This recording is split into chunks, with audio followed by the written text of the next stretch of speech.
We Real Reels.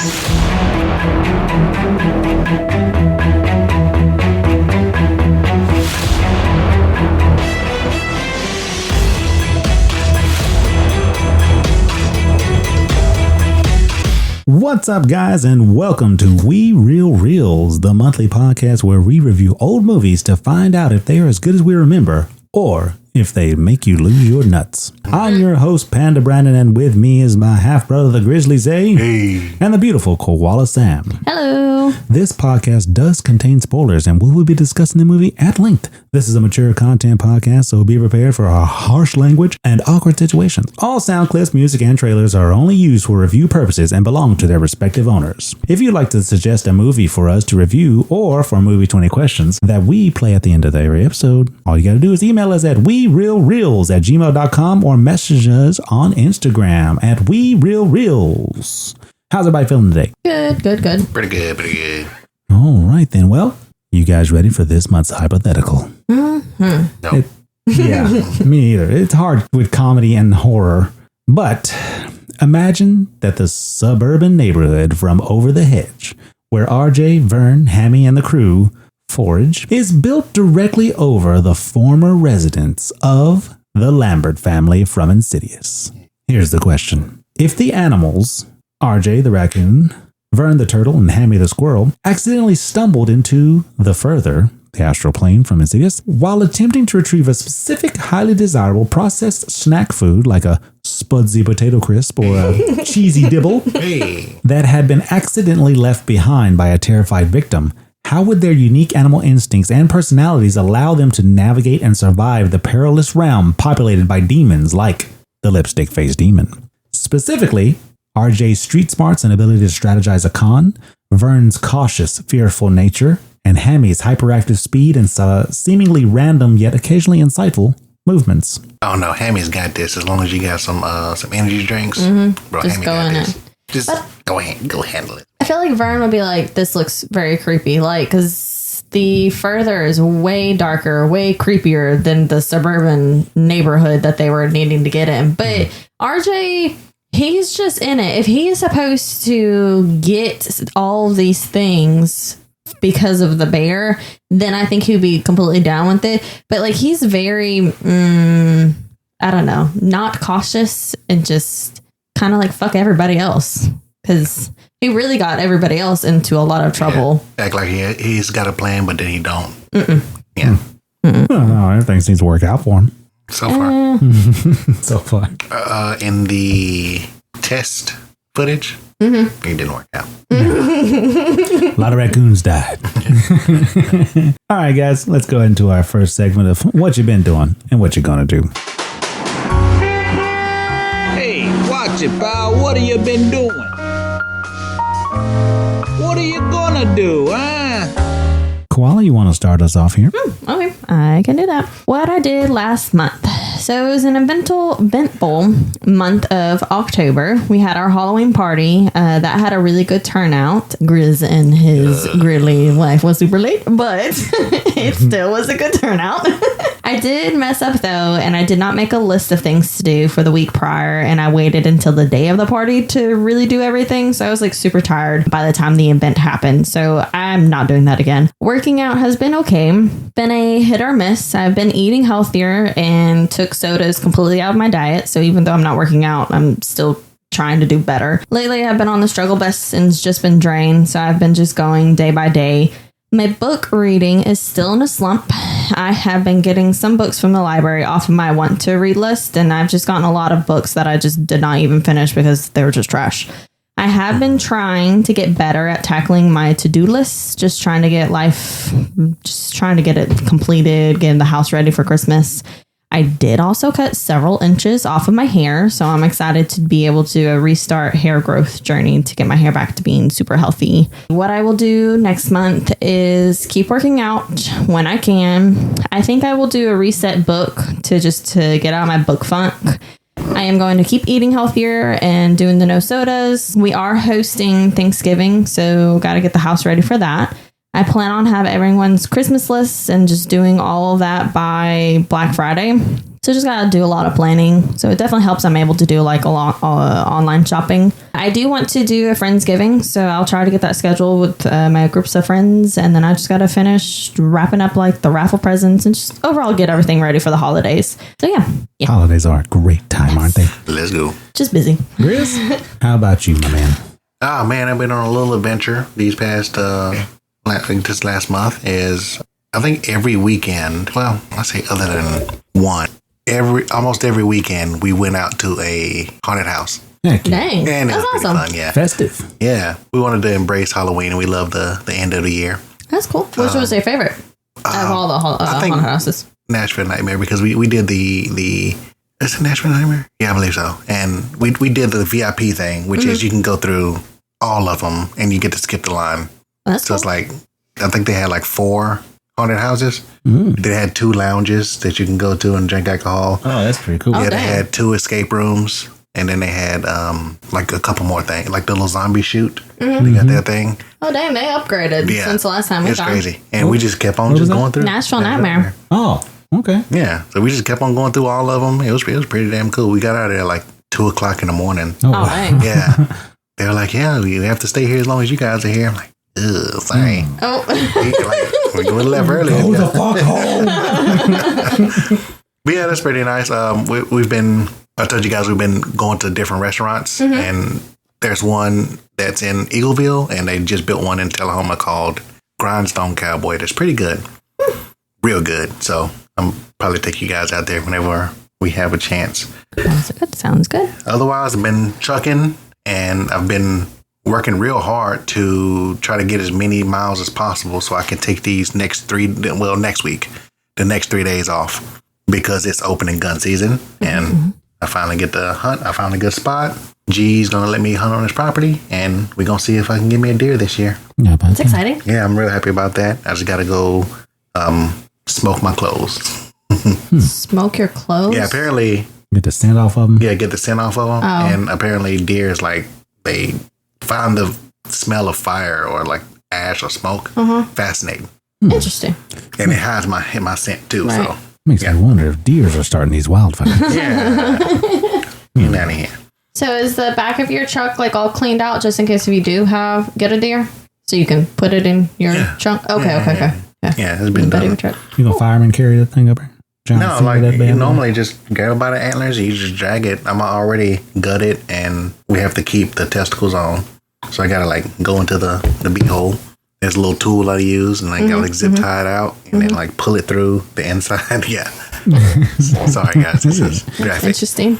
So you don't just slice the belly and just remove everything Oh that no, way? like because if you slice it the wrong way, the gut stuff Infect everything. infect everything. And you don't want that shit to get in. Right. But yeah, Interesting. getting excited about that. By killing and gutting a deer. Well, I feel like I want to be able. I want to feel like I can be able to take care of my wife or my family without having to like go to the grocery store and all Right. this other stuff. Apocalypse happen. You do it. Yeah. I want to know if I can do it, man. Come on, bro.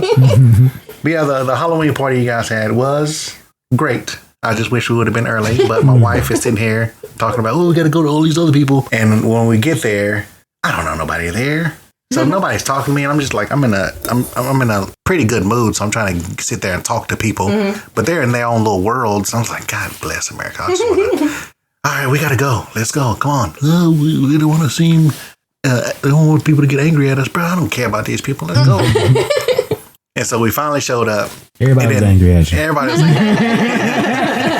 But the thing was is that we had pretty good costumes, man. Yeah, you guys had really great costumes. I would have won some awards. Yeah. for sure. For sure. But there, every adult, because I feel like, I mean, it's Halloween, right? Dress up, dude. Nobody Yeah. cares. Everybody at the other place was like, oh, well, I'm an adult. I don't need to dress up. Man, It's a Halloween party. What are you doing then? Yeah, why are you here? yeah. We have kids and they dress up. Man, get out That's of not the here. same thing. Dress up. Get in the spirit. Other than that, I got a new gun, and I'm gonna probably review that next month. I just really got to go shoot it. If you want to go with me, and yeah, that list that I told you guys with the beers, where I got the shirt, I started another list. So now I'm gonna get up to 200, hopefully by next year. I'm not trying to drink a whole bunch of beers this year. It's true. Well, next year. But yeah. Okay. All right, that was great, Grizz. The Halloween party was awesome. We had a lot of people show up. We got to play this game called Keys in the Dark, where we give these people these keys, a bunch of keys on this ring, and they try to get into the building before the killer gets them. That was very exciting. We had the costume contest. We had the trail, the haunted trail back there, which worked out because we had this glow stick like line trail, and electricity went out a couple times. I guess the generator couldn't handle 2 inflatables and two animatronics. Like 2 strings of lights too. Get out of here. But anyways, it still worked out. The backup plan worked, and the costume contest, me and Sam won best couple again, like best family really. But I gave away our trophy to another couple that came. They had a clever outfit, and it was pretty funny. They were moths, and the lady was pregnant, so her belly was a light bulb, so they were hovering around the moth. I thought it was pretty funny, but me and Sam spent a lot of money on our costumes, and we deserve to win because we do look the best, but it's our party, and like, I don't cheating, bruh. We spend so much money. We spend more money than like I think anybody on their costumes. We'd probably win all of them, but we don't want that. We want people to have fun. It's not like it's our place, right. You know. And I give away awards. I don't win my own fucking award. I bought it to give away. And so I gave that trophy away, and then Grayson wins cutest child. So I guess we did walk home. Yeah, walk home with the trophy. We weren't giving that trophy away though. But the way he walked up there, like he was walking away. I don't know what he's about to go play with kids, get some candy, and it was like cutest child, and the winner is Grayson. He just turned around like he just knew. Like in mid-step, he took a step, and before he put his foot down, he turned it and went the other way right back up to get the trophy, like he knew he was. And then one of the guys in the thing, because he was Wolverine, somebody yelled out, "He's the best at what he does." It was pretty funny stuff. So the Halloween party was pretty awesome. We went trick-or-treating in my cousin Nick's neighborhood, real rich neighborhood. They was handing out full candy bars, bro. Man, full caramellos, bags of chips. One old lady was handing out 5s. She was like, "Yeah, for you, 5 for you, 5 for you." And he lying. Hey, it was a rich neighborhood. It was rich though. At one point, Grayson walks up to this. They're having like a bonfire sitting outside and hand out candy. One of the old guys was like, "Hey man, who are you?" And he's like, "I'm Grayson." I was like, They had a good laugh out of that. He's supposed to say I'm Wolverine, but yeah, kids, hilarious. Speaking of kids, we are supporting a kid with the Christmas angel tree. I think it is. I pulled a name off of a Christmas tree, and then you buy something off the list that they want. And I was looking at mine. A guy named is Kendall. He's 12 years old. He likes WWE wrestlers. And I was like, okay. And then it shows all his sizes on there, man. And he's got, large for shirts. He's a 9 in men and shoes. His waist size is 34 to 36. I said, God damn, this is a grown ass man. I said, all right. Well, if that's how just a big 12-year-old, I guess. He got a little birth certificate say, "I am 12. Got $20 in there for you to believe it. But we're going to do that. Going to support him. That's going to be pretty awesome. And I want to talk to you guys about something very special. Let me get on my pedestal. I got to do this every now and then. I was told recently I have a lot of hate. Oh my gosh. I got a lot of hate in my heart. You just always love bringing shit up. I researched this, okay? And today I'm going to talk about narcissistic projection. Oh my gosh. The most confusing, painful dynamic in relationships with these individuals, the narcissists. The core of narcissism is an impossibly fragile self-image hidden behind an aggressive mask of perfection. When a person with these traits feels a moment of self-loathing, shame, or guilt, they cannot bear to recognize it. Their mind employs a powerful defense.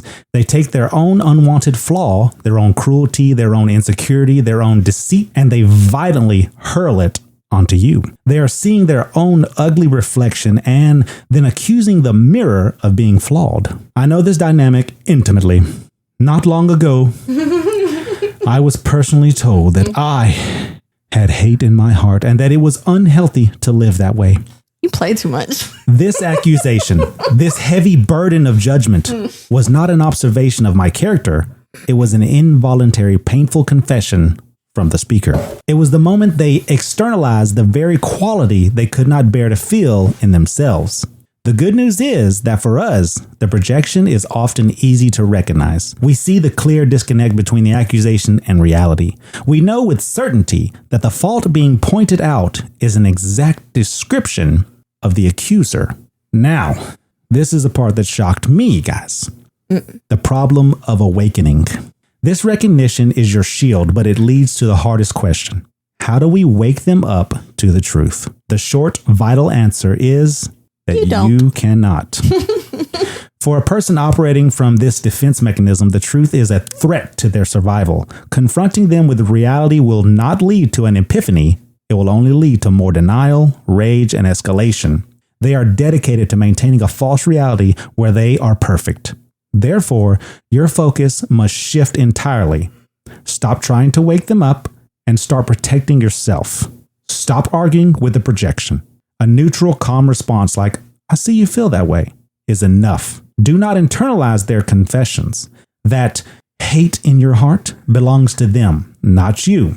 And lastly, know your own truth. The fight is not to convince them of reality. The fight is to ensure their twisted reality never becomes yours. By refusing to accept their projected shame, you reclaim your power and secure your peace. And I end with, some people will say, I'm the nicest guy that they have ever met. And others will tell you, I'm an asshole.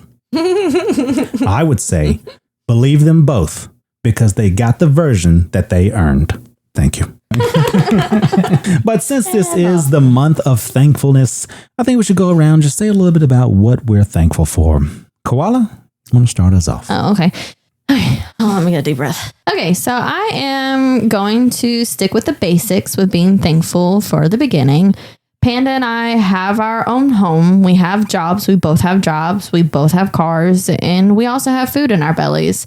Right now, with the government being shut down or was shut down, I don't know if it still is. There are people who do depend on it and they are not getting what they need from the government. So they're having to make hard decisions with bills and food and things like that. So even though we do struggle with money, that is due to our decision with putting our cub in the school that we did. But at the end of the day, we still have a warm house to stay in. We still have money coming in and we still have food in our bellies.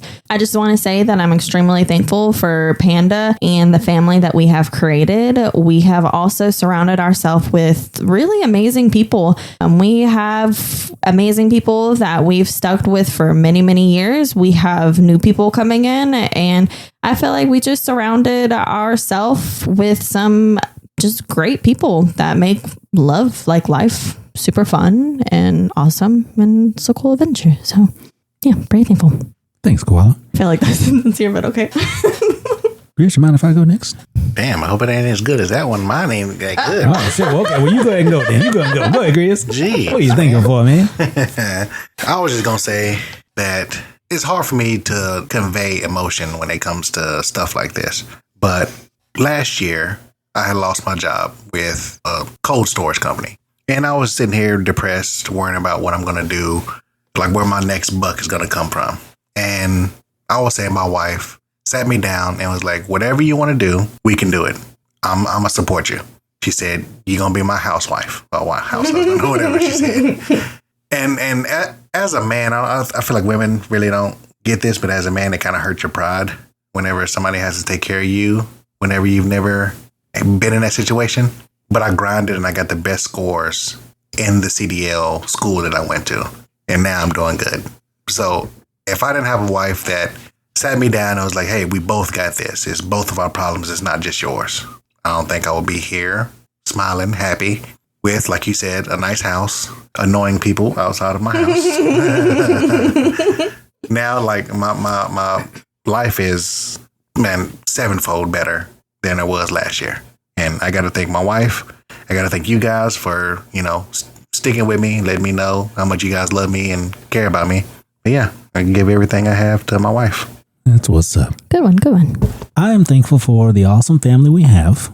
My little cub, man, he's growing up so fast, and you just try to slow it down. You try to enjoy every moment, but you just can't. It's terrible. I wish I had a time machine, because I would sure go back and just do it all over again. I'm thankful for old Sam over here, Koala Sam. You've been an awesome mom.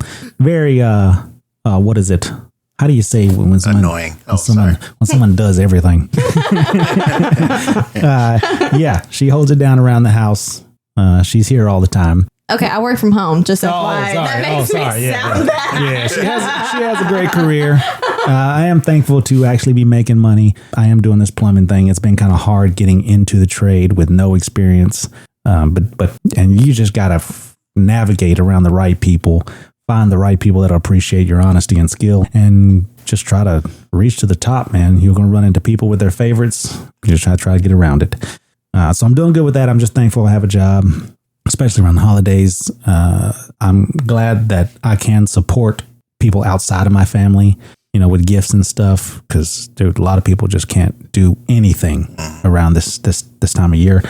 I'm thankful for friends that I can talk to without having to worry about judgment.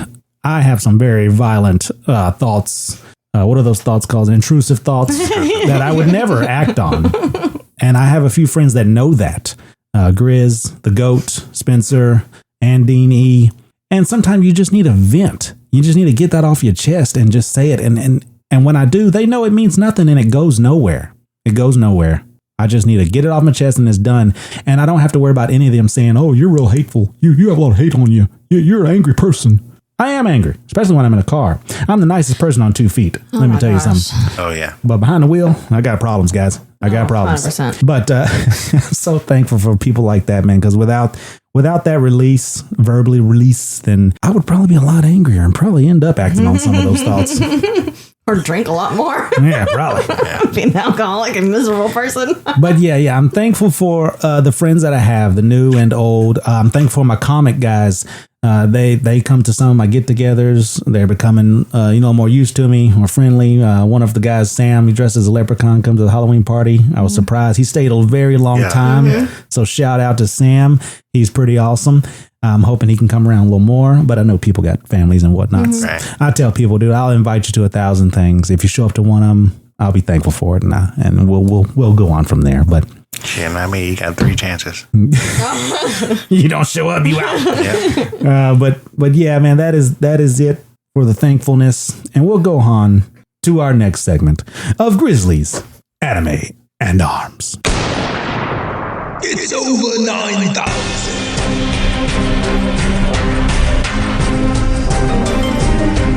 All right, mine. I wanted to keep it funny and kind of wholesome. This is kind of dark though. As I was looking at it again, the gun used in Amityville Horror. Oh God! This is an anime called "No Longer Allowed in Another World," and it starts off dark with 2 couples standing by a road, and as they're talking, you get that they have some type of suicide pact. And a truck comes out of nowhere and takes them out. Both of them? Both of them. Damn. But as you know, with any anime that has to do with trucks, the truck is somehow brings them to another world. Where they all of a sudden have superhuman strength and all this other stuff. What they call those enemies? Isekai. That's it. No Longer in Another World is a wild ride.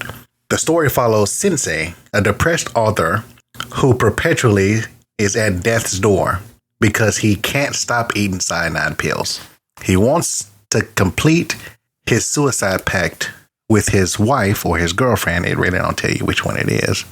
Sachan, with him trying to embrace a new life in this new world. Main characters are Sensei, the protagonist, Annette, she's the elf priestess that brings him to the new world. Tama, who's a cat girl who follows him around and she's pretty strong. And Sachan, which is the girlfriend that he killed himself with.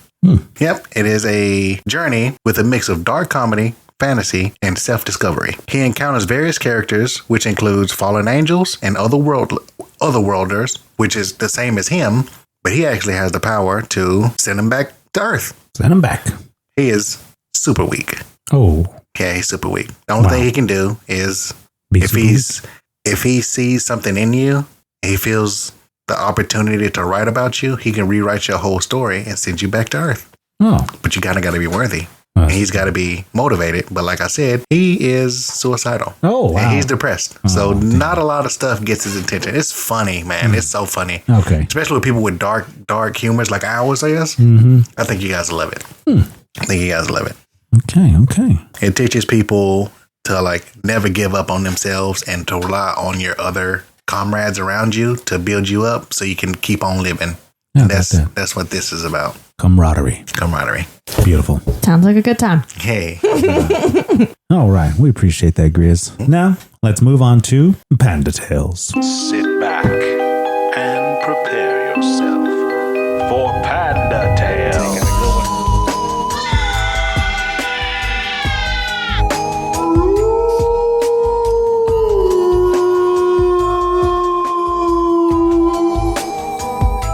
All right, ladies and gentlemen, welcome to Panda Tails. Now, while there are no documented instances of, say, a raccoon and a squirrel perfectly executing a choreographed heist for a dumpster pizza like in Over the Hedge, cooperation between different species for food acquisition is very real.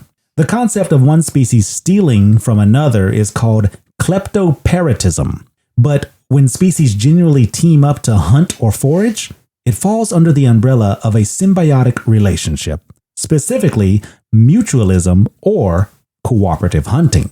Now, there are cooperative huntings in real life, or team-ups. The real-life examples of species working together to acquire food usually happen in the wild to catch fast prey, not to steal processed food from humans. This cooperation offers benefit to both partners that neither could achieve alone. So, I have a couple special team-ups and how they benefit. The coyote and the badger.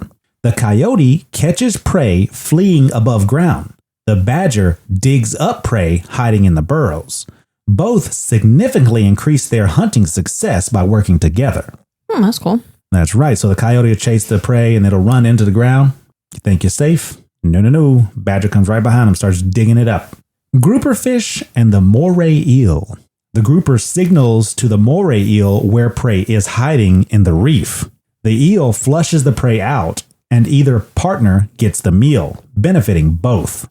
So this little snitchy fish will float right in front and signal to the eel where the food is, and he'll go inside and flush them out. Kind of messed up. Humans and a honey guide bird. The honey guide bird leads humans to beehives. Humans extract the honey, and the bird gets to eat the waxy remnants they couldn't reach alone. Pretty awesome, huh? Now, these examples illustrate the three main types of long-term interspecies interaction. The first one is mutualism. That's a win-win where both people benefit or both species benefit, like a clownfish and a sea anemone. The clownfish is protected by the anemone's stings, and the clownfish removes parasites and defends the anemone from butterfly fish. Sea enemy. That's right. Or like the oxpecker and the large mammals. The oxpecker bird gets a meal by eating ticks and parasites off the mammal. The mammal gets pest control and an alarm system. The bird calls out if there is danger. And then there's another way. Communalism. Communalism? I have no idea what you're trying to say. It's where one species wins and the other one is not affected. So, like cattle, egret, and cattle. The egret follows grazing cattle to easily catch insects stirred up by their movement. The cattle are generally unharmed and unhelped. Yeah, that's what I heard like cows do for like dragonflies. Yeah. You said that's unhelped. exactly. The cow's unhelped, but they're not getting bit by the insects and bugs. No, these are probably like grasshoppers and stuff. Like the cow's moving through the grass and they're popping up flying, and then whatever flies up gets eaten by the egret. I thought you were talking about like flies or something. Then the third type, parasitism. That's a win-lose relationship. Like ticks and mammals. The tick benefits by feeding on the blood of the mammal, and the mammal is harmed by blood loss and the potential transmission of diseases. And that is Panda Tails, guys. Yeah, pretty cool. They're pretty educational. Hey, science. And now let's move on to our movie review. But before we do, we always like to enjoy our movie review with a nice adult beverage. And this month's adult beverage is Sugarland Shine's Appalachian Apple Pie. Good old moonshine, buddy. The taste of tradition perfected. Forget everything you know about apple pie moonshine. because Sugarland's Shine Appalachian apple pie is a bright, zesty twist on a timeless Southern dessert. The aroma. Close your eyes and breathe in the comforting scent of a freshly baked pie, straight from the wood-burning oven. The flavor. It starts with a fresh snap of bright green apples, not the heavy red apple and spice you might expect. This crispness is perfectly layered between the buttery warmth of shortbread crust and finished with a lingering sweet caramel cushion and a hint of lemon zest. The spirit. Bottled at 50 proof, this award-winning handcrafted moonshine is a treat that truly speaks for itself.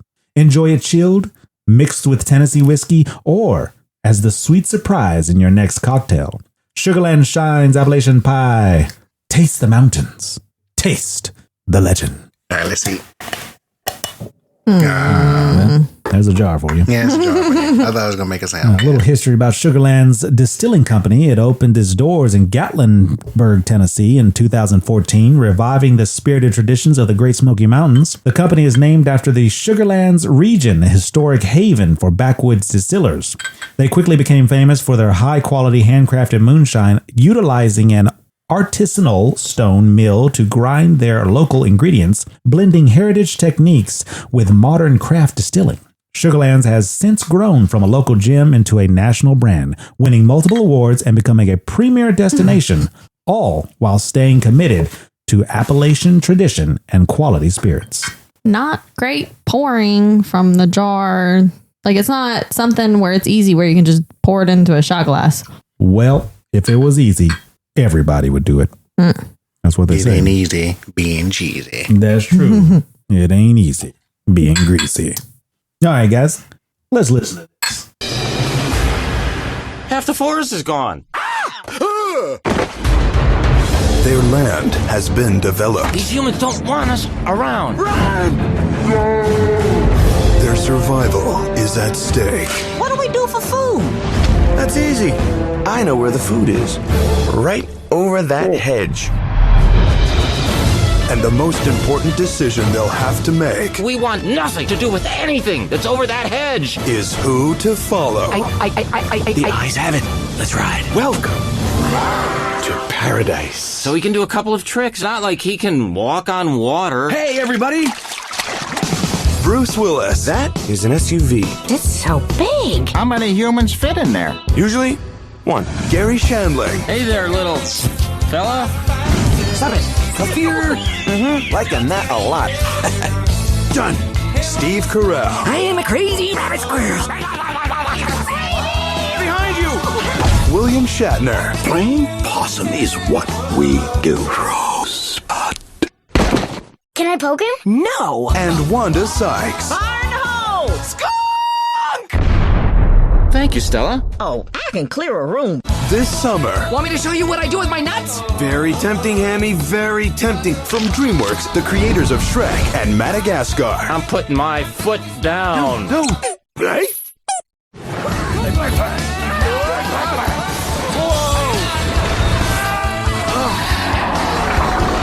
Oh boy. Over the Hedge.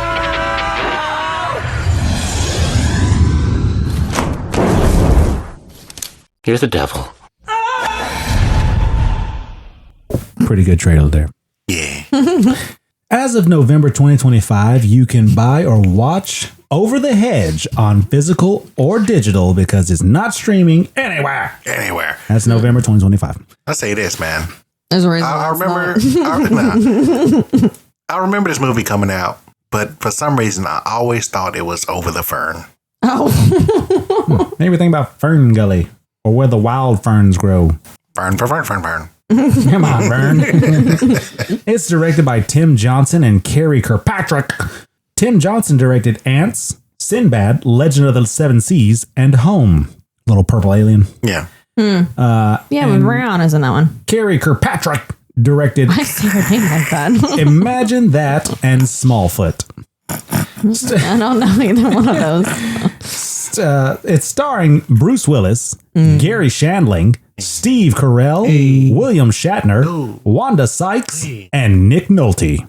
I don't know who that is. It came out May 19th, 2006. Other movies that came out on May of 2006 were Cars, Mission Impossible 3, Poseidon, The Da Vinci Code, High School Musical, and X-Men: The Last Stand. There used to be this storyline with Kane. His movie came out on May 19th. I don't think it was 2006, but See No Evil. And the storyline in wrestling was like you couldn't mention that date because that was the date he burned his family alive. Pretty good stuff, man. Wrestling was good back in the day. Wait, what does that have to do with anything? You don't got nothing to do with nothing. No. This movie came out May 19th. Oh, okay. I totally missed that part. But yeah, the old WWE back in the day, like, was it 2006? Yeah, that's when DX and them came back and everything, ain't it? That was around 2000. Yeah, it might have been around that time. Bro. I was going to say the year we graduated, but yeah, 2006, 2007. It's heavy about that. It made $339.8 million on an $80 million budget. Now, this is true. Yeah, it made that much money. Over the Hedge did. I wonder if it's just because it's the actors that are in it. Last month, I made a mistake. I made a correction at the, during the end of the podcast about how much it really made. But I think I was looking at Thor, because Thor came out in the same month. And I think I saw how much that movie made. But yeah, so I corrected that, guys. I'm sorry about that. I wonder if that's just because of the actors, because I'm sorry, this movie's not that good. I mean, yeah. When you look at, we'll get into the review, you hater. I'm just saying, I'm shocked by like that much money's made. I mean, yeah, it's got Bruce Willis, he was real popular back then. No, he's always Steve popular. Carell. Yeah, Steve Carell. Steve Carell. Steve Carell's a good guy. Like all these guys are box office. Yeah, they're smash. Guys, right? A-listers. Except for Wanda Sykes. Damn. For real, like I haven't seen a movie where it's like, bro, Wanda Sykes is in this fucking movie. Let's go see it. Yeah, give me one. She plays her role is all I can say. Yeah. Like she has a specific role and she's great in that role. Kind of like Cat Williams and Eddie Griffin. They play great pimps. Anything else? Yeah. I don't know. That's why I said, man, they need Grizzly lady in these movies. And it's Wanda Sykes was the one back in the day. And then now, what's that lady that's in the woman version of Ghostbusters? Melissa McCarthy. I was going to say Taraji P. The black lady. Oh. The one with the gap. Oh, that's the Booger Wolf.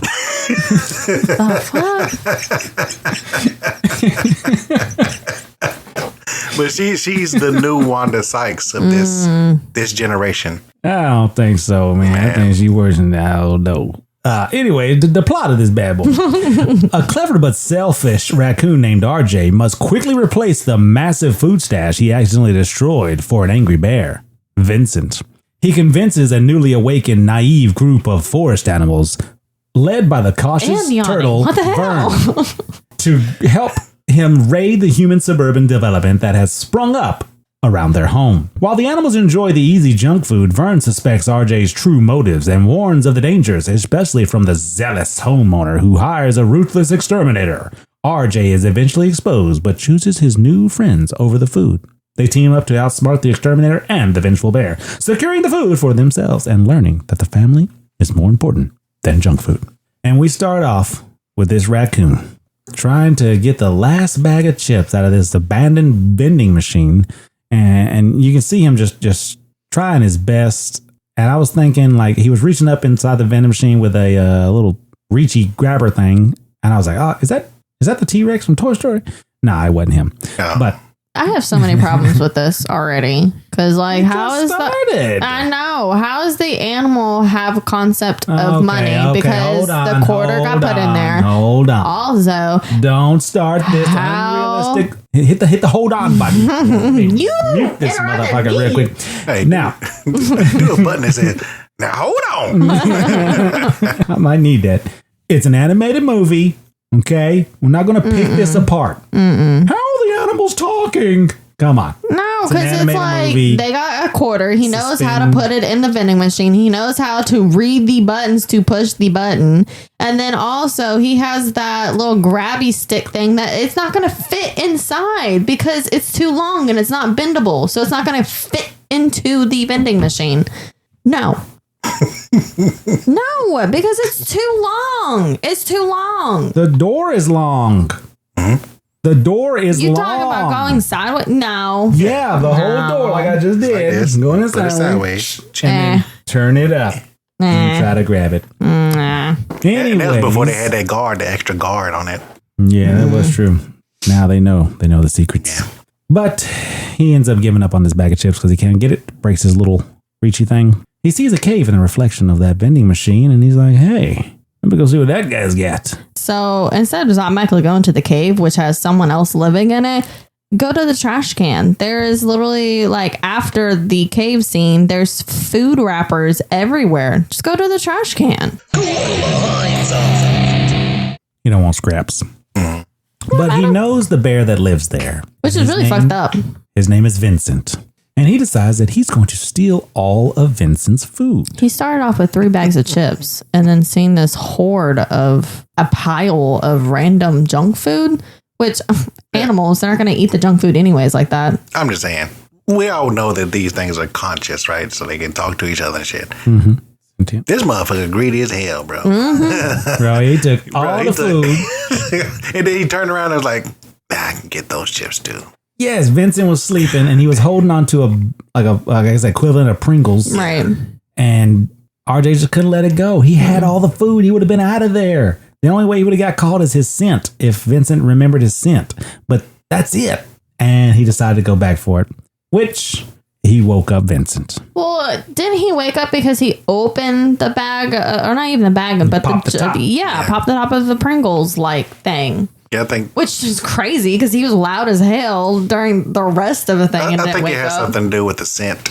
Oh, the scent of chips. the chips, yeah. And Vincent's about to kill him. But before he does, RJ's like, technically I can steal because it's still in the cave. Yeah, because it's still in there. And they fucking bagged up. And yep.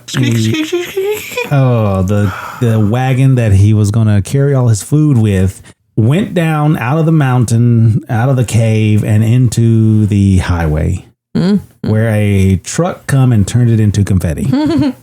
Also, how is this already a kid movie? Like, Demolished a bear is straight up saying, I will kill you. I will eat you. I will find you. It's because millennials back in the day. Yeah, they weren't sensitive. They weren't sensitive. Yeah, that's crazy. I guess I've never seen this movie before, and I watched and I was like, oh, dang. Like, and around this age, I think it's just a demographic, like the demographic was us, right? Mm-hmm. Yeah. We was playing Call of Duty and God of War and all that stuff. Yeah, we messed people up. Like, we knew the concept of death. Yeah, we knew not to do it outside of video games. Yeah. Right. Nick Nolte is playing Vincent here. The rugged Nick Nolte. He also was in Tropic Thunder. Yeah. It was like, what gun did you use in the war? I don't know what it was called. I just know the sound it makes when it takes a man's life. Oh, shit. Nick Nolte, man. Great actor. Vincent attacks RJ again, but before he can eat him, RJ says that he can get it all back.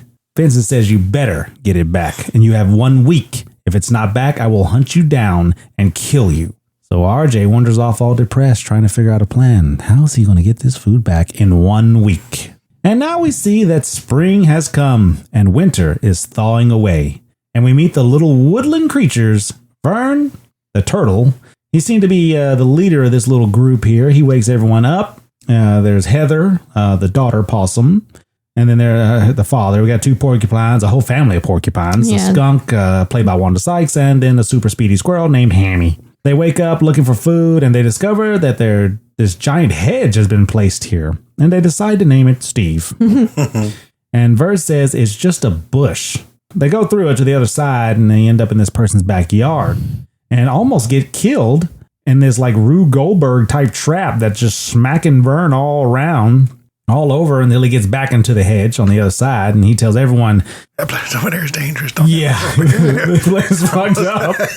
You haven't seen what I've seen. I just don't understand. I mean, like, I understand that they hibernated for the whole entire winter, but like the construction going on and then the hedge, like, they had to have heard that. And then also, that's not going to take, 3 months of winter? That's going to take way longer than that time frame. So, well, let me say this. This part's already unrealistic. I think it's unrealistic because you can't build houses that dang fast. put up a whole neighborhood during the wintertime. Right. A house is at least 9 months. At least. I'm dealing with construction now. I know how long it takes to get this shit done. It takes like for a neighborhood like this, bro, it's gonna take years. Yeah. Well, they're confused about what they're going to do for food. And Byrne says he doesn't know, but we can't go near Steve again. And that's when RJ pipes in and says he has a way of getting food from the humans. Ooh, hold on. I think we've already passed this scene, but you know how when you go in and he went into the hedge and then he came back and then the neighborhood like zoomed out? Did you notice that like 2 or 3 or even 4 or 5 rows back, there was like a huge ass like knight or a clown inflatable above one of the houses? Mm-hmm. That comes into play later on. Yeah, I didn't. Did you catch that? I mean, I got a picture. I'll show you. Yeah. Yeah. I'll show you a picture on an audio podcast. Yeah, because I end up looking at it. I'm like, what the fuck is that? So I had to like take a picture and zoom in. I'm like, it just looks like a weird ass clown and a knight just above the houses.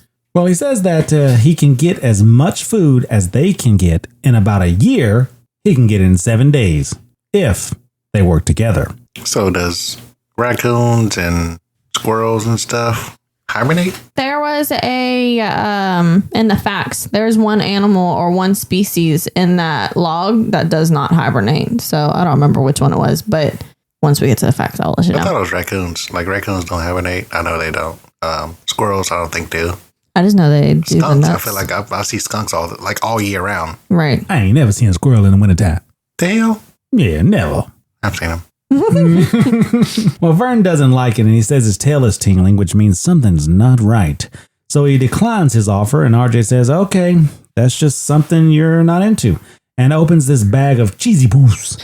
Which is just like explodes. Blasting with cheddar flavor. No, you feel that shit around the world. So Vern, he's, like you said, he does seem like the leader, but he's also being a leader of like, it's my opinion and that's the only thing that matters. It like, he's not asking about other people's opinions and if they want to do it. And then also the animals should not be eating our crappy food anyways. Like, I just don't think that's healthy for them. And I feel like they're going to get sick and die pretty quickly if they just eat. And global warming and eat the unhealthy food. Oh, shut up. Well, I'm just saying, again, I understand this is a kid's show, but fucking A, like make it somewhat realistic or something. No, it's animated. Dumb. So that night, RJ takes them and introduces them to humans, pretty much showing them a bunch of oohs and ahs and trying to really impress them, even walking on water. He then shows them humans' habits and tells them how to get food from them and where they store their food. He tips over a trash can and they see all the food and they're really impressed. And he's like, this is just the scraps. So if you stick with me, we'll have enough food to feed a bear. Mm-hmm. And he's like, it's a figure of speech. I think at this point in time, he's already explained that the crappy advice is, hey, if you encounter a human, just lie down and lick your private parts, that they love that. And that's when the cat comes out of the house and sees everybody. And he's like, what are you doing here? And he starts growling like a cat does, which alerts the human inside the house. She comes out with a broom, trying to whack all the creatures. And RJ tells everybody to run. Yeah, because they immediately start licking their private parts. And he was like, no, that's not what you do now. You run. And they scatter back to the other side of the hedge. Which this lady is, I think her name is Gladys. She's the devil. She's 100% a Karen. She's the HOA agent. Oh my gosh. Oh my God. The worst of the worst, guys. Ugh. But I like this. How animated movies with talking animals explain that they can talk to each other, but all humans here are just the normal sounds that they make. But later on, you know that they understand English. It's a pretty cool way to do it, and it'd be a pretty cool world to live in if that were true, minus the, possible teaming up of different species to kill a bunch of humans. Anyways. Like sausage party. Communication across species is pretty cool. The animal crew, Vern figures it's too much of a threat. It's just good to be, where they're at. And he's trying to make it look like, it's awesome, chewing on this bark. Yeah, because they've already gotten the taste of the nacho chips. So he's like trying to make it seem appetizing. When she was talking about because Gladys was on the phone talking about the HOA rules is the grass can only be 2 inches. I measured and it's 2.5. You need to get it cut or whatever. Like, that is the exact reason why I will never live in an HOA. Like, I want to be able to cut my yard whenever the hell I want to and put whatever decorations up. I'm not about to have an HOA agent. It's true. But all the animals walk away with RJ, and Vern's kind of frustrated he couldn't convince the group. Which I feel like he is really looking out for the family that he's created, because the first human that they've encountered, yes, there was a shit ton of food, which also, by the way, that food that was in the trash cans, there was no trash bag. So I'm like, that's nasty. But the first human that they encountered is trying to attack them with a broom. So whatever RJ is saying is not really factual already. So I wouldn't trust him. Well, as RJ is laying down for the night, he hears every one of the little creatures telling each other good night. And I feel like he feels some type of way while he's up in the tree lonely. Mm-hmm. And they're all kind of family. And that's when the bear grabs him. The bear. And tells him, it's time, RJ. And he's like, no, I have 6 more days. And he realizes it's a dream. A nightmare. Yeah, he sees the group wake up the next day, eating bark and wood and trying to be satisfied with the little they have. So he devises a plan. He goes down and has this sob story about his family being, accidentally. Well, he didn't say killed by a weed whacker. He just said the weed whacker incident. But I mean, he implied it. Yeah, he did imply it, but he didn't say it. So I don't believe him. He's a liar. But anyways. I think they missed the opportunity to be like, a weed whacker? Oh my God. What's a weed whacker? Yeah, because I would say they wouldn't know what that is. That's a good point. Yeah, and then but he does convince him to give him another shot. So him and Hammy go in a scouting trip and, to look out for more food. Well, RJ wants Hammy to act like a rabid squirrel. Like a rabid squirrel. Why is he so manic? He's a squirrel. Hyper, like, what the hell is wrong with him? Squirrel. Hammy's confused about it. He's never seen a rabbit squirrel before, which reminds me of someone else in our group that thought we were talking about rabbit raccoons. And they said they never seen a rabbit raccoon before. And I was like, no, rabid. Anyways, RJ uses Hammy as a distraction. The distraction works a little too well. And Hammy acts like a rabid squirrel and is attacked by Girl Scouts. They end up pepper spraying him, and Vern tries to help, but he is hit by a street sweeper and knocked out of his shell. But it works, and RJ steals the red wagon full of Girl Scout cookies. Which is crazy, because even in that instance, if they would have, Hammy would have taken a step back and, realized that, okay, RJ convinced me to do this. He pretty much made it seem like I wasn't going to get hurt. He got attacked, and then Vern was the one that came and tried to save him. RJ was just hiding behind whatever the vehicles or whatever. So, that should have automatically been okay, this motherfucker is not trying to be here to help me or to save me. He should have already, bye. Well, to your previous point, Vern hears the humans talking about the end of this neighborhood or civilization, how can he understand them, but they can't understand the animals. It's a little weird, but he gets back to the group, and when he sees RJ saying that this is only the beginning, and then the montage ensues of the animals stealing food from the humans. Is this the part where they get a printer and taking photos and printing out the photos? Yeah. I'm like, how? There's no electricity in the woods. So how the hell does that work? I mean, I get the camera, because the camera can be charged, but once that's not charged anymore, that camera ain't gonna work. But again, the printer has to be hooked up. Those porcupine babies, they know some stuff. How did they learn? How did they learn that? They're just baby geniuses. No, that doesn't work, because if they made it seem like this neighborhood, it works, just popped up, so they're not around electricity or any of that knowledge. So that makes zero sense. This is a past life. No. The montage stops when the dad possum is hit by a car, and Vern thinks it's serious. But then we see a group of the other animals sneaking up the back of the car, stealing the cooler. While the humans are gathered, the HOA leader, I guess, comes over and looks at it and hires an exterminator. So this is the part where the mom got out of the car, the kids got out of the car. I would not let my kids, no offense, if I hit an animal, I'm just gonna keep going. Damn. Depending on like how large it is and if it's still moving, but like you can see if it's moving or not. But I'm not about to get out. And I'm not about to let my kids get out because I know working at a vet that when animals are hurt, they get aggressive because like that's their way of showing that they're in pain. So I would not be getting out. I don't know if it's a way of showing pain, maybe showing that they're scared and they don't want to die. All of the above. Well, he immediately knows that the possum's faking the exterminator, and he reminds the group there that he graduated from Vern Tech. Do you have an associate's in Vern Tech? So Gladys ended up saying while they were in the circle, she ended up being like, this is why I call the exterminator, to kill them before they get hurt like this. How? She's trying to be like nice and stuff, but it ain't coming off very well.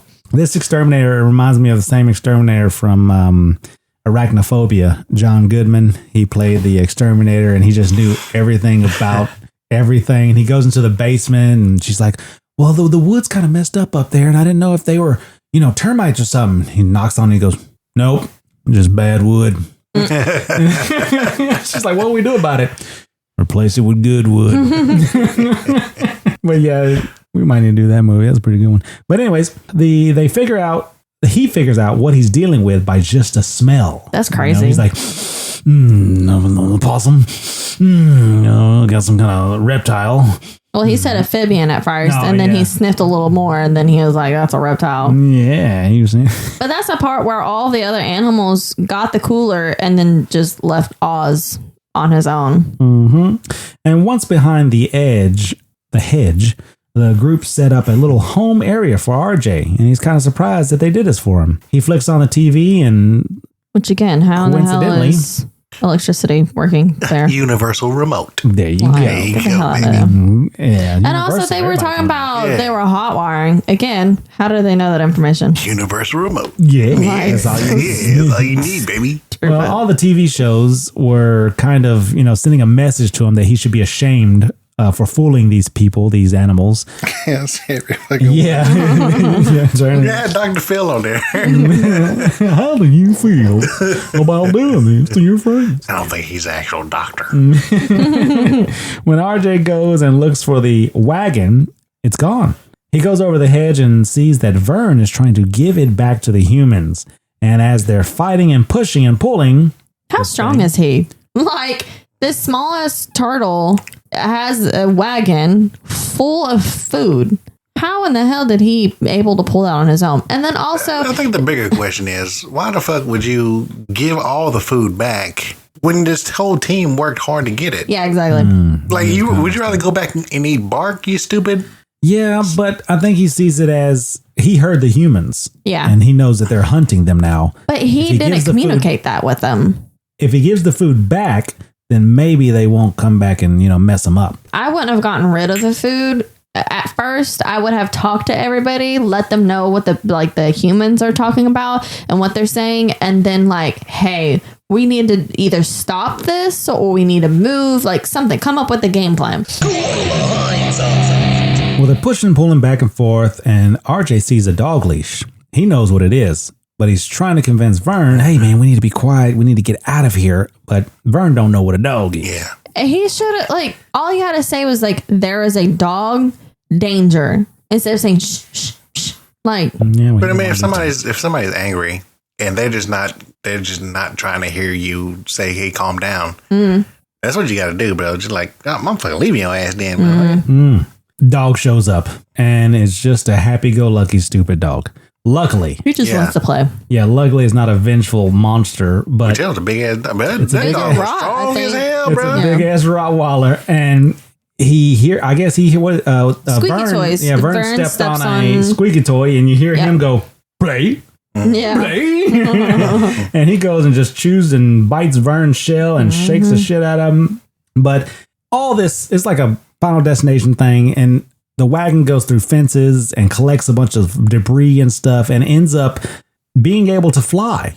because it got a bunch of backyard stuff. Yeah, its propane tank busted and propelled it through this yard. It hit the slide perfectly to be able to get into the air. Yep. And I just don't see the dog going through fences like that, though. Hey. Like, that's stupid. Dog go through a fence. That's like another unrealistic. Like, I mean, I get it. Okay, I understand this is a kid animated show. You don't. I mean, you think this is live action and this is a documentary and you're just like, what are all these absurdities? I don't know. Like, make it, I don't know. This movie is just not it for me. So I'm picking this shit apart. Well, it flies up in the air and falls back down to the ground, and Vern and RJ are saved by a patio umbrella. When they slowly float to the ground, their food crashes on the HOA lady's car, causing a huge explosion, which ignites the umbrella. You know, they fall back down. So this is a part where I notice it says, how did the wagon, I wrote a note, how did the wagon and the cooler fall where Vern and RJ landed, but it blew up on the Karen's car?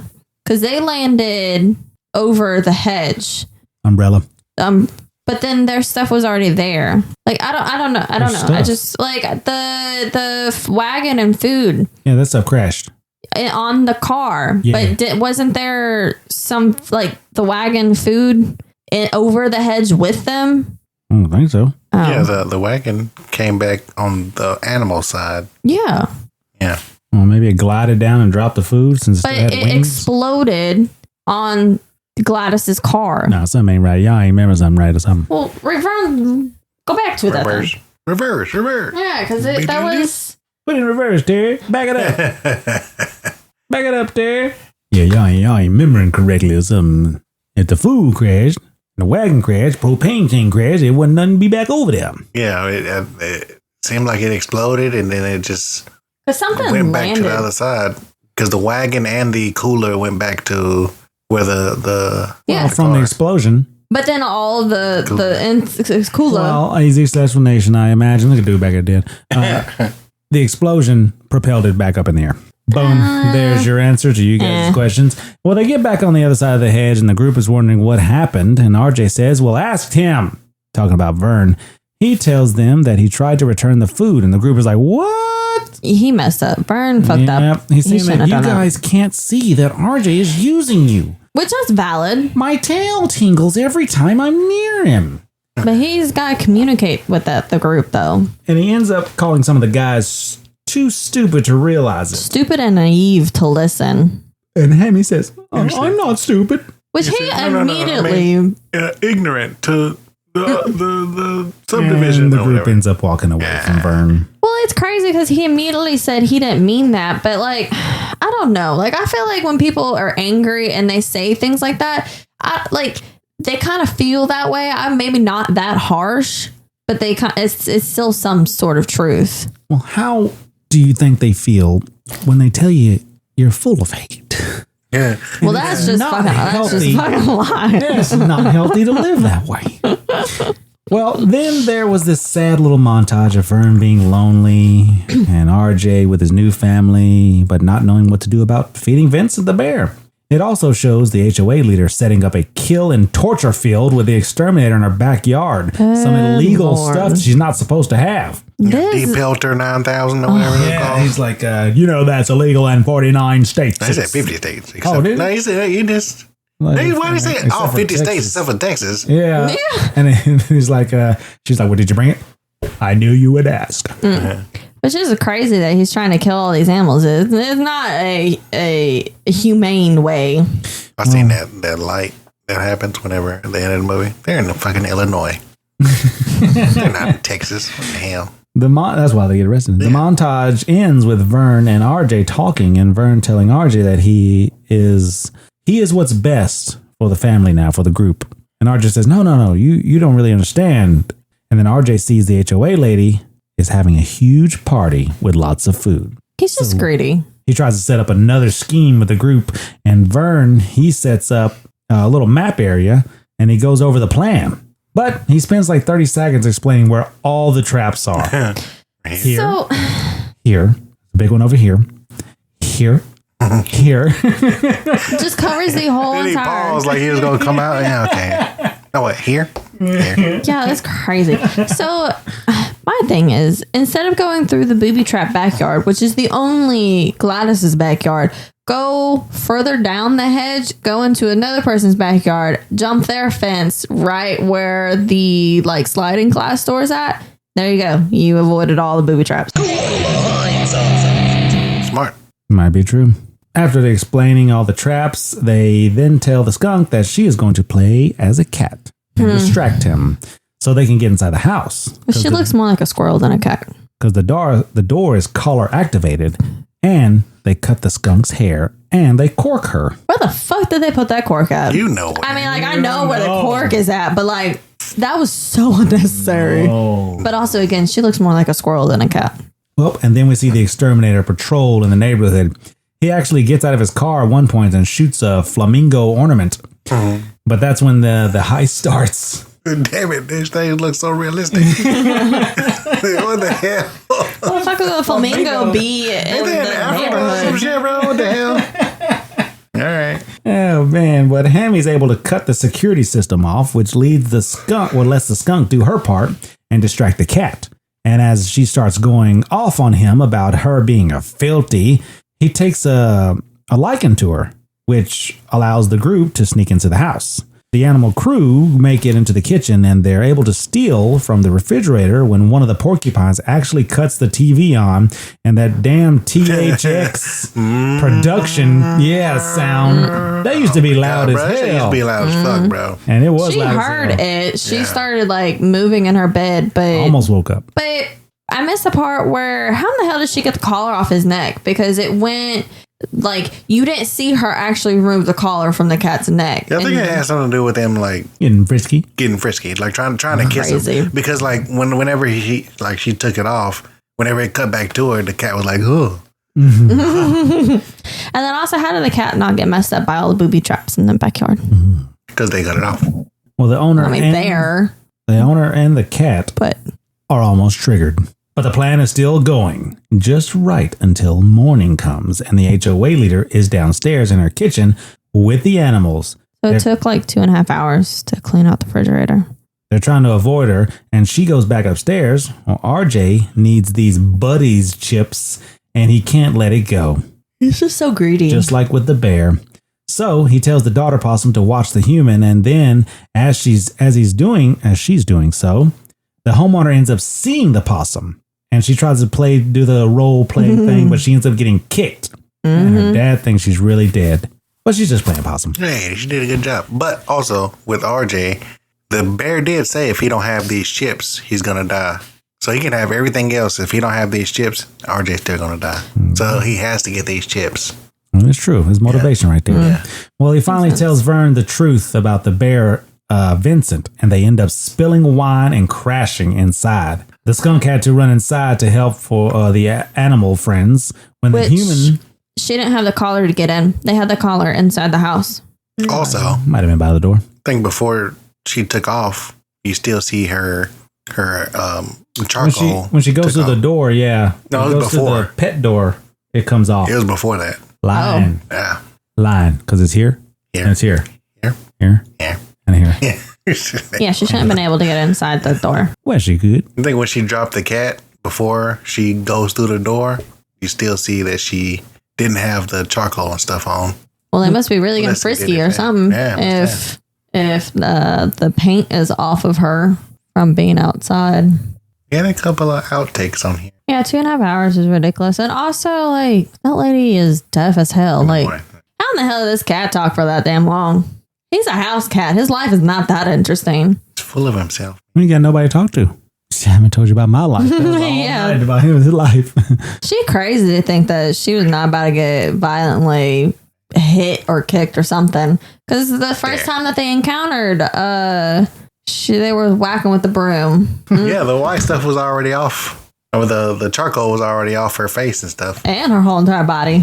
The only question is, how the hell did the plug get outside the house? Hey, I don't know. Blew it up. But Blew it up. Gladys is crazy because I would immediately left the house before the skunk. Like, you see the skunk, I would immediately ran out of the house because she stayed in that skunk-filled house. Any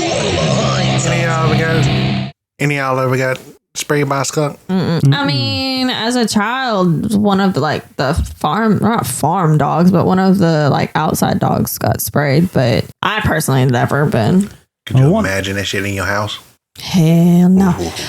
One of my friends, her dog got sprayed and took 2 hours to bathe and brought him back home. Still had that faint smell. The house a couple weeks later still smelled even after all the bathing. It's just like that. That's you get a tiny whiff of it every so often. They had to kill it. They did not kill it. They just kept bathing. Anyway, the skunk go ahead and blew up the house. The whole house just started fucking pouring out smoke and nasty stank. She been holding it in with that cork. And that's when the cat still says he loves her. Apparently he can't smell. And RJ leaves the group behind. They're trapped inside trying to get out while the exterminator is hunting them down. He ends up capturing all of them. Then we see the exterminator loading up all the animals in the cage. And as they're being loaded up, they can see RJ pulling the wagon over the hill and getting away. Again, how strong are these damn animals being able to pull this wagon? They apologize to Vern for not trusting him. And RJ's moving up the hill. Top of that hill where Vincent is waiting. Wasn't this the point where Gladys is yelling at the animals inside the cages, kill them in the most inhumane way or whatever? Well, RJ's saying, wow, classic RJ. To deceive people to get what he wants. First off, motherfucker had some binoculars. Yeah. Watching the show. Yeah, he said, look at this. Look at your work. Keep this up and you're going to be just like me. Having anything you want. And RJ says, I've already had that. I've had a family. And he sees the exterminator going down the road. Just happens to go the way that he's at. He decides he chooses family. Family.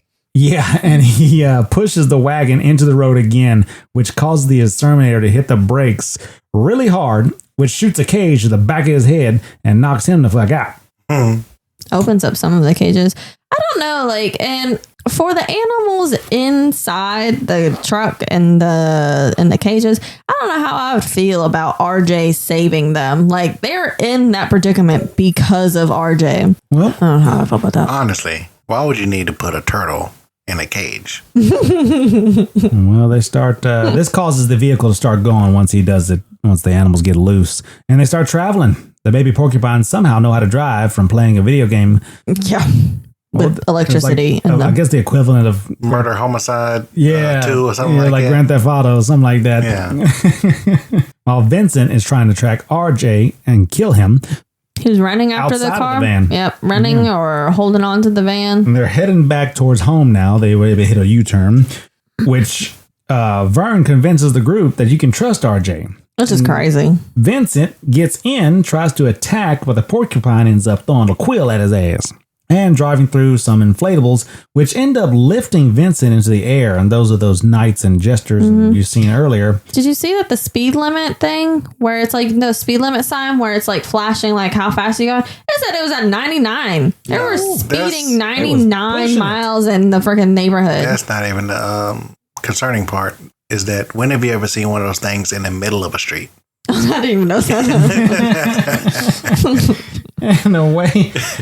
Vincent floats away from the van, but the van ends up crashing into the homeowner association's house. Gladys's house. And the animals get to the other side. When it crashed into the house, it was upright the way it went in. Yeah. When you look at it, when they go inside the house, it's upside down. I don't know if it had enough time, enough space to even to turn, immediately flip over. It was just, it was weird. But this poor woman, I mean, she's definitely a Karen 100%, but she shouldn't be, she could be the most evil person in the world, and I don't know if she would deserve having her house skunk and also her house completely fucking destroyed. She wants to kill these animals. She deserved it. With so they act like there's never been any type of nature where those houses was. Of course, there's going to be, raccoons and possums and stuff. Maybe somewhere around, because, hey, this used to be a forest. Right. So, They run back to the hedge, and who's floating down but Vincent? On a clown. Yep.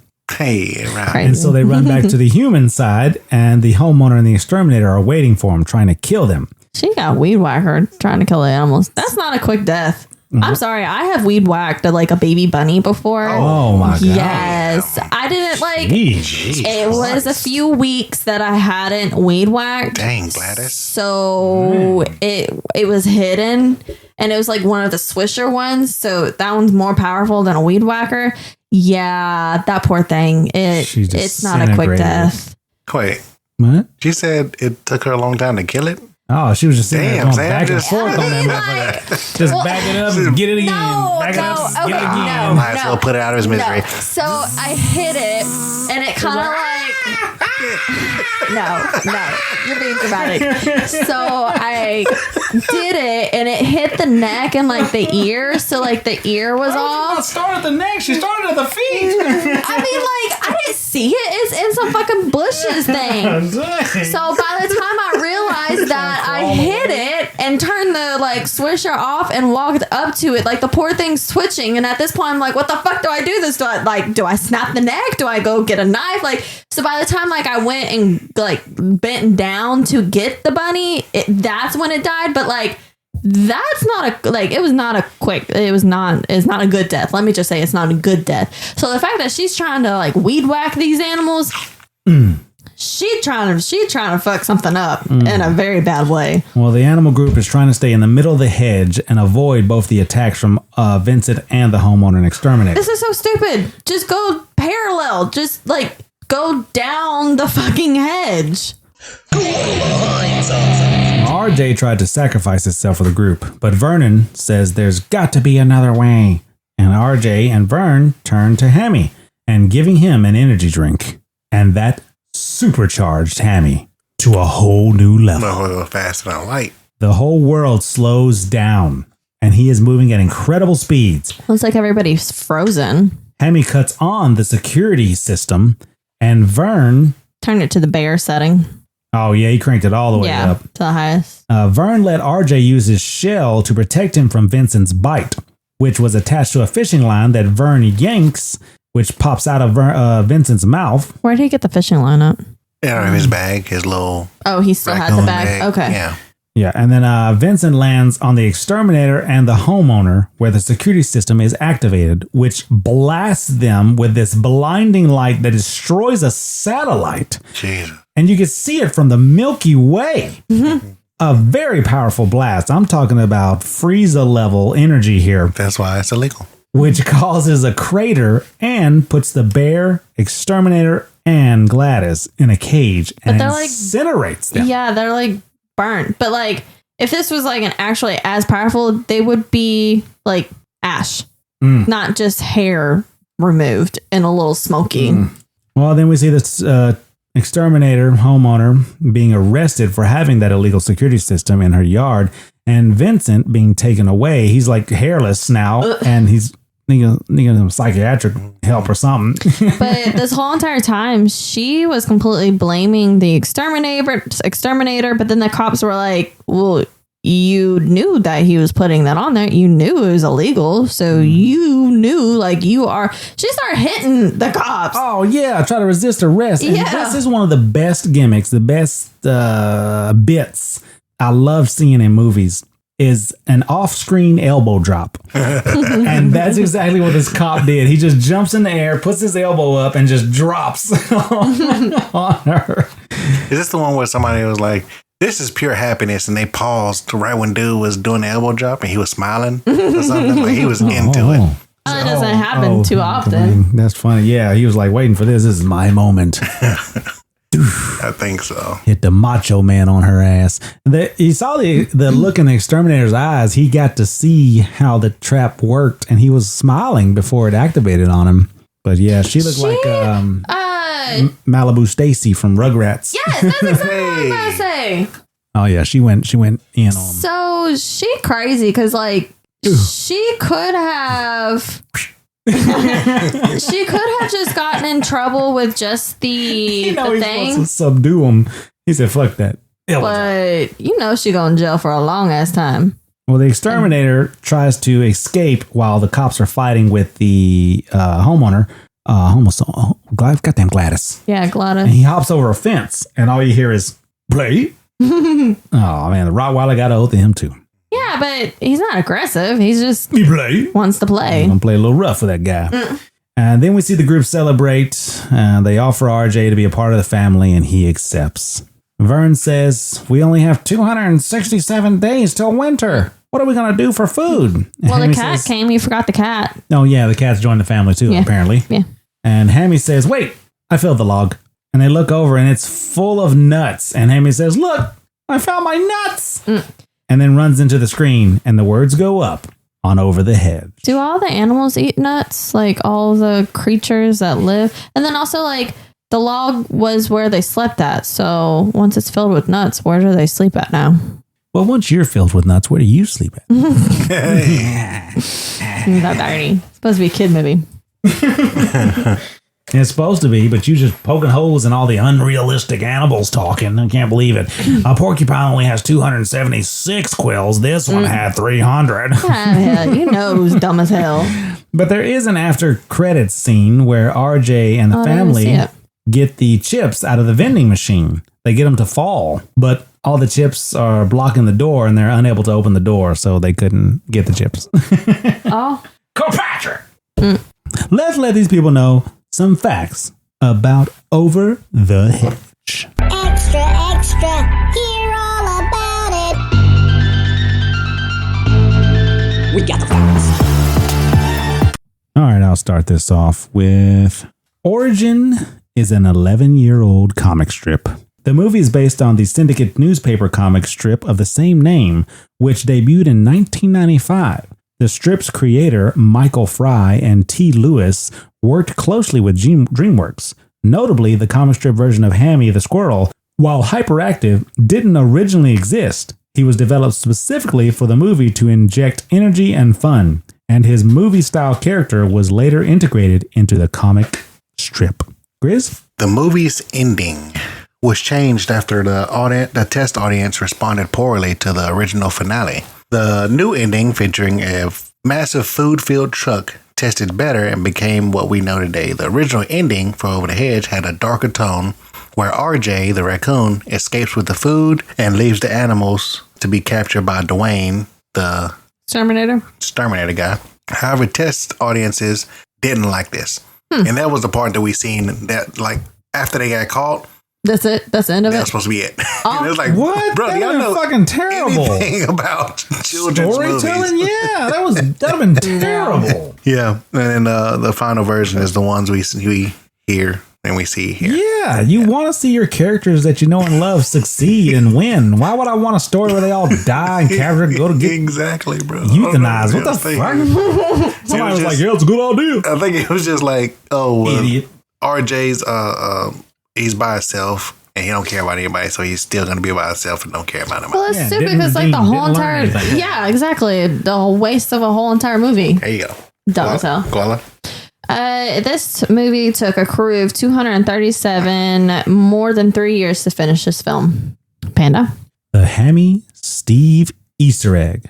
The squirrel character Hammy, voiced by Steve Carell, suggests naming the giant hedge they discover Steve. This is a direct self-referential joke that references his voice actor.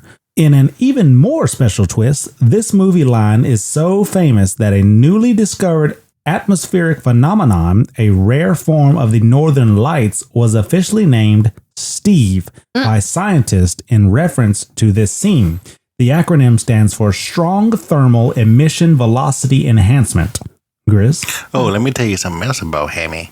Hammy was supposed to be a minor character in this movie, but Steve Carell's performance as the hyperactive squirrel stole the show. Carell's improv skills and the comedic timing led Hammy to becoming a fan favorite and ended up with a much larger role in this film. Cool. Koala.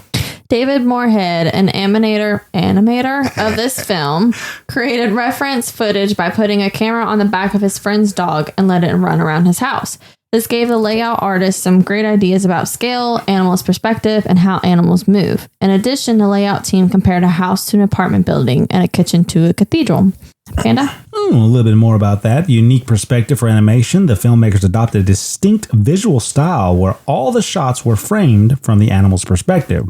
This creative choice makes the human world, like SUVs, house interiors, and everyday objects, appear massive and overwhelming to the small woodland creatures, emphasizing the scale of the new suburban environment.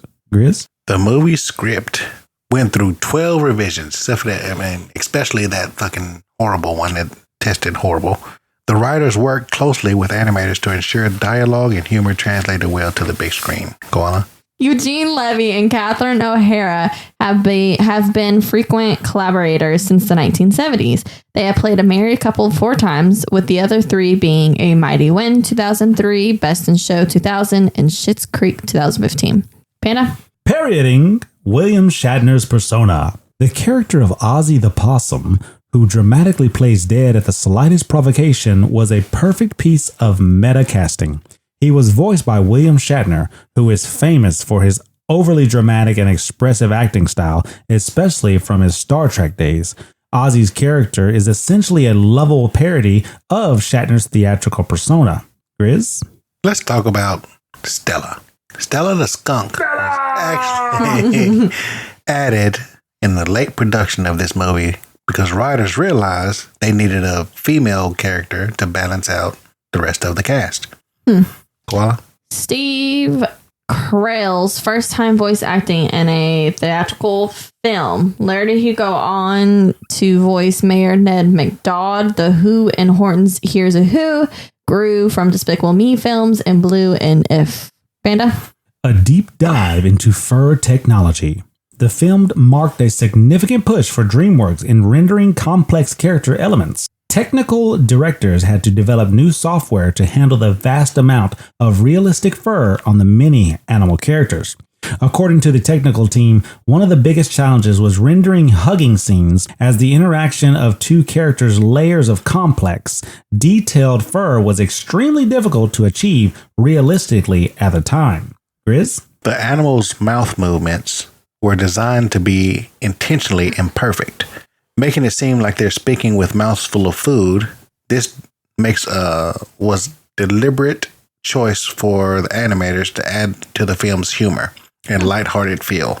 The techniques was used to make the characters seem more relatable and enduring to audiences.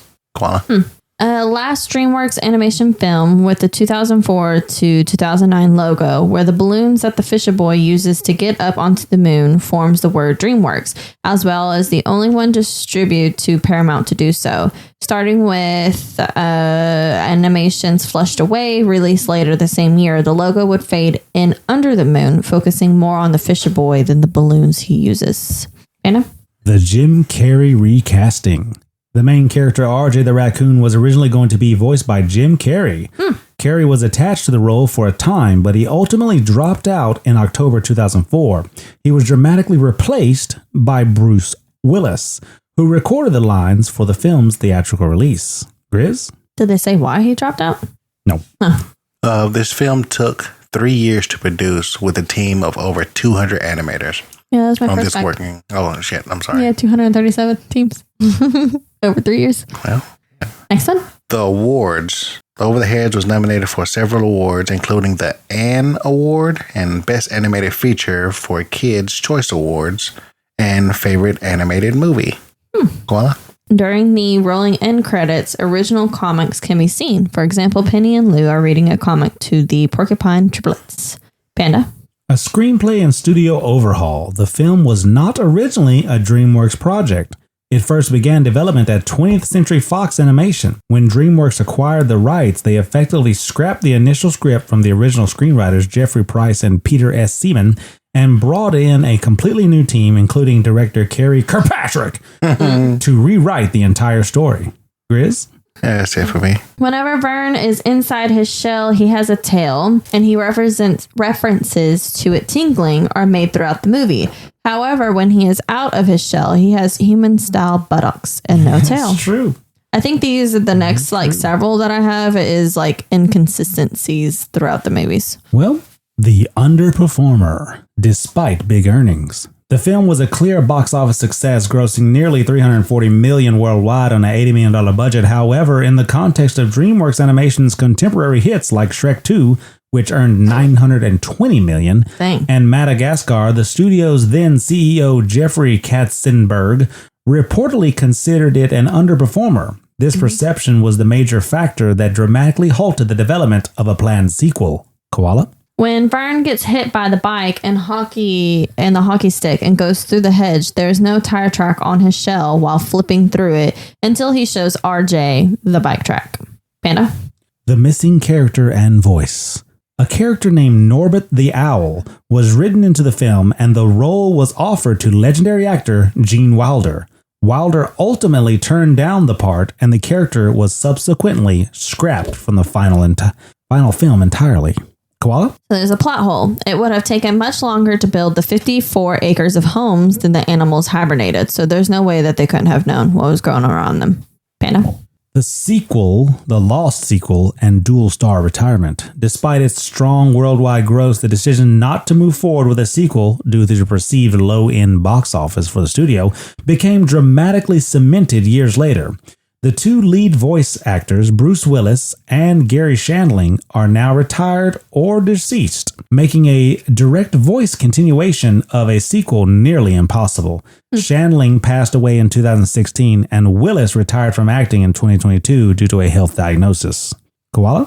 During the huge raid on Glass's house, the animals use Tigger's collar to activate the pet door and get in. Later, Stella goes through the pet door, which opens despite the fact that she does not have the collar. Panda? That is it for me. Okay, I got like 5 more. The first time Vern goes through the hedge, he enters into the backyard of a house. But when he returns via the hockey stick, the hedge borders the street, not the backyard. When Vern pulls the cord for the See and Shay, it moves, but there's no cow picture on the wheel. Although it looks like the wheel started on Quiz, it would have to choose a sound from the pictures on the wheel. When RJ opens the nacho cheese flavored chips, Vern is standing on the right of Lou and Penny. When the camera switches to being inside the bag, Vern is staying to the left of Lou and Penny. When RJ and Vern are sailing down with the parachute, RJ drops the empty chips can. Then you can see how the can hits the dark-haired woman's car, followed by the impact of the cart. Since the cart began to fall much earlier, it should have hit the cart way before the can. As RJ rifles through his backpack looking for the whipped cream to make Hammy appear rabid, he tosses several items out and or over his shoulder, mostly notably a toilet plunger. The items are gone when Vern confronts RJ in the same spot moments later. And then this is the last one. It says it's a factual error. In the beginning, when the animals are waking up from hibernation, it shows Ozzy and Heather running out of the log, which shows that they hibernated, but possums do not hibernate. How about that? Now let's move on to our final thoughts. I thought Over the Hedge was a bad one. It wasn't that entertaining to me. It didn't feel like RJ was really in much danger from just one bear. RJ could have traveled a lot farther away and been a lot less inconspicuous than Vincent. He wouldn't have been able to hunt him down in the city. He would have been captured in, I don't know, euthanized or put in a zoo or relocated or something. He's a big ass bear. He couldn't go where raccoons go. The animation was not that great. The humans looked terrible. The fur on the animals didn't look so good either. And the characters, I don't know. Wait, are you going by nowadays animation or 2006 animation? It didn't look that good. And I don't know. It just nobody really did it for me. I didn't really have a favorite character in this. I didn't like any of them. So I would say Over the Hedge is a bad one.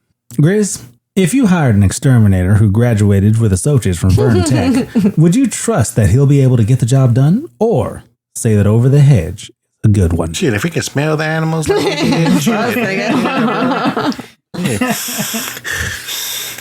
albino snow leopard. This is a bad one, dude. Like you said, I just didn't. Just nothing good. It's nothing good, dude. Like I don't want to rip it to shreds. Rip it. But it's like you don't identify with any of the characters in here to be like, oh yeah, that would be me if I was in this situation. It's like, bro, there's a whole bunch of stuff you need to think through before you. It's just bad everything, dude. Especially when I found out that when it was trying to release the movie, they wanted all the other animals to get like in the pound and die. Like what are we talking about here? So it's just like I felt like it was one of those things. It's like, oh well, let's get big A-list celebrities to do a movie and they just put it out and nobody cares what the ending is going to be. That's what I think they was doing. So, yeah, it's a bad one. Wow. Sorry, Over the Hedge, but maybe the koala can save you. Koala, if your HOA leader told you that your regulation grass height is 2 inches and your grass height was actually 2.5, would you drop an elbow on her or say that Over the Hedge was a good one? I will say I will mow my yard, but there's some vindictive shit gonna happen where I'm gonna make it look like it's definitely not us doing it, but that's wild. Anyway, I think Over the Hedge is I struggle watching this twice. I think the looks on the poor side of DreamWorks, like Shrek and How to Train Your Dragon, looks way, way, way, way better. I feel like the story, I don't know, is just a given. Like RJ steals the bear's food, gets it destroyed, meets all these other animals, get them to replace the food. He looks like a hero, but then betrays them. But then in the end, he changes how he is and saves them, and the bad guys go down. Like, I don't know, like the story is just, I don't know, just like it's just a given. There's no excitement. It's just typical. Like, I don't know. Like, yeah, like y'all said, like I had no favorite character. I didn't feel for any of the characters. Like, I just didn't like that. Yeah, I just don't like it. I would not watch this again. Wow. I would not watch it at all. And there's our review of Over the Hedge, guys. 3 bad ones. Yeah, I think that's the first for us. Pretty bad. Yeah, that is pretty bad. Oh, no, we've had 3 bad ones on no, actually, we had 3 of the worst ones on that damn Dragon Ball Evolution. Oh, that was fucking terrible. Oh, I didn't even realize that you could do that. We moving from the bottom up. Moving from the bottom up, yeah. Interesting. Yeah, but I wasn't in on that Dragon Ball, so. That's true. And let's move on to movie 20 questions. This month is hosted by Koala. Come on down. I get my notebook. Win yourself a brand new car or a vacation on the Bahamas, where you will be staying not at a resort but at a local hood. Be careful, don't go outside for too long. When the lights cut on, you better be inside. I am ready when you guys are ready. Let the interrogation begin. Was this movie made in the 70s, 80s, or 90s? No. Boom. 3 decades right out the bat, say. 90s, 2000s? No. Wait, he said 70s, 80s, 90s. Oh. What's wrong with you?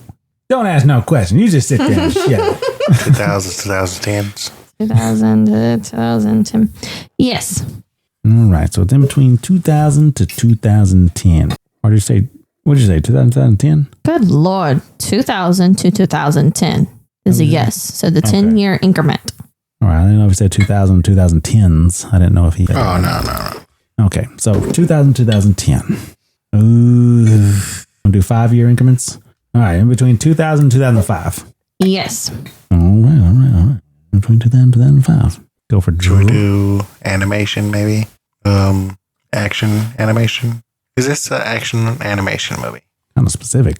Action or animation movie? Oh, okay. No. Not action, not animation. Was this movie made between 2000 and 2002? No. 2003, 2004, 2005? 2004, 2003. Sorry. 2003? 2003, 2004. Yes. All right, it's one of those. Yeah. Is this movie based off a book? It's always a good question with her. Mm-hmm. Is this movie a, what do you say, fantasy? It can't be that obvious, right? But around that time, it started coming out. Okay. Was this the author of the book Stephen King? I'm going to 2. Okay. Or J.R.R. Tolkien? No. Leaning more towards your direction there. Okay. What about... I need another author, because... what about... Do J.K. Rowling. Okay. And then do... Kirkpatrick! No, Kirkpatrick. Do Mary Rogers. So J.K. Rowling and Mary Rogers? Yeah. Mm-hmm. Yes. See how fast she answered that? No research. You don't know who the fuck Mary Rogers is. I just made that shit up.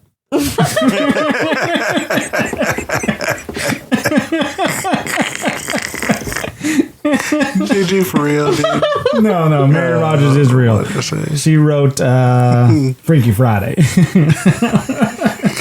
But I could have. It's literally right on my fucking screen. I have it pulled up. Okay, but Robert Ludlum wrote The Bourne Supremacy. Nice. Does this movie have a boy with a lightning bolt on his head and glasses? Yes. Okay, we gotta be careful though. Yeah, because we still haven't got a year. Did this movie come out in 2004? Yes. Okay, so there's only one of those that come out in 2004. Sorcerer's Stone? No. Just say nothing. Don't you say nothing. Does this movie have Gary Oldman in it? The fuck? Gary Oldman, man. You know Gary Oldman. Not in this, the guy that I'm thinking about with the lightning bolt and glasses that she said yes to? You're talking about Percy Jackson. Yes. It's this one. Okay. You want to dance? You want to do it? It's that one. Okay. Harry Potter and the Prisoner of Azkaban. You don't sound so sure. Answer the question. Yes. Hey. This is my favorite of the Harry Potter, Sirius Black, which is Gary Oldman, which I didn't know that was his name. But yeah, he did an amazing, phenomenal job. Yeah, we've done another Gary Oldman movie. He was in Book of Eli. As Carnegie. That's crazy because I came up with what I think the movie was. He came up with the actual book because I was just going to say the other one. The fucking Sorcerer's Stone, which is like 2000. I mean, you had, 7 chances? Well, that is it for us guys at We Real Reels. Thank you so much for listening. If you'd like to suggest a movie, email us at werealreels@gmail.com or message us on Instagram at werealreels. Send us a like on there. Also, guys, I've checked my privacy thing for the followers. You haven't really, changed your settings. So I'm just going to send them out. Okay, guys, you'll be getting the messages for the ones that are chosen. You'll get a message, and we're going to get you guys a $10 gift card to Fandango, Voodoo, whatever you want to call it. So you can buy your own movie, and you can probably watch along with us. And I'll say this, if you guys want to donate and help out the Angel Tree, give us a message. We'll put that money, and it'll go to a good cause. Go to Old Kendall there. Give him a good Christmas. Yep. Family in need, guys. Yep. Thank you guys for listening. Be on the lookout for our next movie for December. We're going to be reviewing Friday After the Next. It's just Friday after next. It's just Friday after the next. We'll be doing it next Friday. After the next. Be on the lookout for that, guys. That's it for us. Koala. Bye. Grizzly. Keep on reeling.